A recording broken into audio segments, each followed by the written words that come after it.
There comes a point in life when you stop chasing noise and start listening to the quiet moments. Those moments reveal more truth than years of constant talking. As we grow older, we begin to understand that silence is not emptiness. It is information. It is reflection. It is a mirror that shows us what words often hide. Many people spend their lives speaking without truly being heard, and they wonder why their relationships weaken, why their children pull away, why they no longer feel understood. But silence has a way of exposing what needs attention. This pillar focuses on recognizing the power of stepping back and observing before reacting. When you reach your later years, you carry decades of experience, lessons, and emotional memory. But wisdom is not only what you say. It is also the timing of when you choose not to speak. Sometimes the most meaningful change comes from watching, waiting, and understanding the rhythm of the people around you. Consider the elderly couple who sits together in complete quiet, yet feels deeply connected. Their bond was not built by constant conversation. It was shaped by shared moments, mutual understanding, and respect for each other's inner world. Silence for them is not a gap. It is a language. When you learn to embrace silence, you gain clarity. You begin to see the intentions behind actions. You notice the emotions behind words. You feel the direction of a situation before it unfolds. Silence gives you insight that impulsive reactions never will. And when you finally choose to speak, your words carry greater meaning, greater impact, and greater respect. One of the hardest lessons we learn with age is that not every comment needs a response, and not every disagreement requires a defense. Many relationships become strained because people listen only to prepare their reply, instead of listening to understand. When you reach a certain stage in life, you realize how much energy has been wasted trying to prove a point that, in the end, didn't matter. What truly matters is preserving peace, protecting the relationship, and understanding what the other person is really trying to say. Listening without defending is a sign of maturity. It shows you value clarity over pride, connection over ego. It means you hear the words, but also the emotions hidden beneath them. It means you look past the tone and try to understand the message. This skill becomes especially important with younger generations, who often communicate differently. They may be more direct, more expressive, or more emotional. Responding defensively shuts them down. Listening openly draws them closer. Imagine an older father who constantly feels the need to explain himself whenever his children question his decisions. He believes he must justify every action, every choice.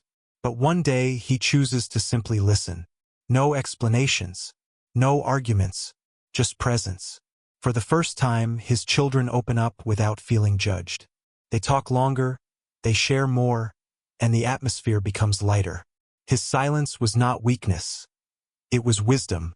When you stop treating conversations like battles, people stop treating you like an opponent. They begin to trust you more. They feel safer expressing themselves. And slowly the walls come down. Listening without defending is not about losing the argument. It is about winning the relationship. As we gain years, one of the most valuable skills we develop is the ability to pause before reacting. Most conflicts don't come from what was said. They come from how quickly we responded without giving ourselves time to understand the full picture. A fast reaction is often driven by emotion, irritation, insecurity, fear, or the old habit of needing to be right. But a slow reaction comes from wisdom, from restraint, from strength that doesn't need to prove itself. When you slow down, you allow the moment to breathe. You give yourself a chance to hear the tone, see the expression, and understand the intention behind the words. Many misunderstandings could vanish if we gave ourselves even a few seconds before responding. Those seconds act as a filter. They remove unnecessary anger, reduce defensiveness, and make the conversation safer for everyone involved. Take the example of an elderly woman who lived with her adult son and his family. Whenever he spoke sharply, she would immediately react and correct him. Arguments would follow, and both felt misunderstood. One day, she chose to pause instead of respond. She noticed the stress in his face, the exhaustion in his voice. Her pause revealed what her reactions had always hidden. He wasn't disrespectful. He was overwhelmed. That small shift changed their entire dynamic. Her silence brought understanding, and her understanding brought peace. A delayed reaction is not avoidance. It is control. It is choosing thoughtfulness over impulse. It is deciding that the relationship matters more than the momentary emotion. When you slow down, you communicate with clarity instead of tension. You speak with intention instead of impulse. And slowly, the people around you begin to mirror that calmness back to you. There comes a stage in life when you begin to understand that not every argument deserves your energy. The desire to always be right slowly fades, and the value of peace becomes clearer. You start to realize that winning a point can sometimes cost you a relationship, and in the long run, no victory is worth that price. Peace is not the absence of disagreement. It is the decision to handle disagreements with dignity instead of ego. Many conflicts escalate because both sides are trying to prove something. But the truth is, most arguments are not about facts, they're about emotions. Someone feels unheard, disrespected, or misunderstood.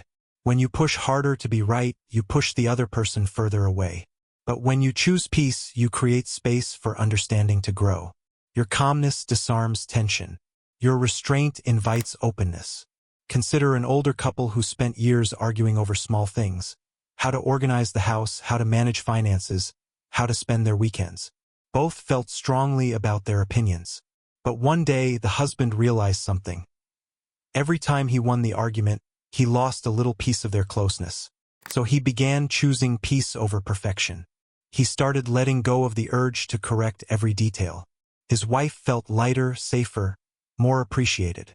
Their home became calmer simply because one person decided the relationship mattered more than the argument. Choosing peace doesn't mean you stay silent about your needs. It means you communicate them without turning the conversation into a battle. It means you express your truth without attacking someone else's. Peace is strength controlled. It is wisdom practiced. It is love applied. When you choose peace consistently, people relax around you. They stop feeling the need to defend themselves. They open up, they trust more, and they feel closer to you. Peace builds connections that arguments can never create. As life moves forward, one of the most difficult lessons is releasing the expectations we once held tightly. We often expect people to behave a certain way because that's how things used to be. We expect children to stay the same, relationships to remain familiar, and situations to unfold according to our comfort. But life changes, people grow, and holding on to old expectations can create silent distance between us and those we love. The truth is, expectations are heavy. They can quietly suffocate relationships without anyone realizing it. Letting go doesn't mean giving up. It means adapting. It means making room for people to evolve. When you allow others to change without taking it personally, you create space for healthier connections. You stop blaming, stop comparing, stop wishing things were like before. Instead, you begin to see people as they are today, not as they were years ago. This shift brings clarity, acceptance, and emotional freedom. Take the example of a senior mother who always imagined her daughter would follow a certain path. Same traditions, same routines, same lifestyle. But her daughter grew into someone different, someone with new dreams and new priorities. At first, the mother felt disappointed, even hurt. But the moment she released her expectations and embraced her daughter's individuality, their relationship transformed. The distance disappeared. Conversations became warmer. Their bond became more honest and more beautiful. Letting go of expectations is not a loss. It is a gift.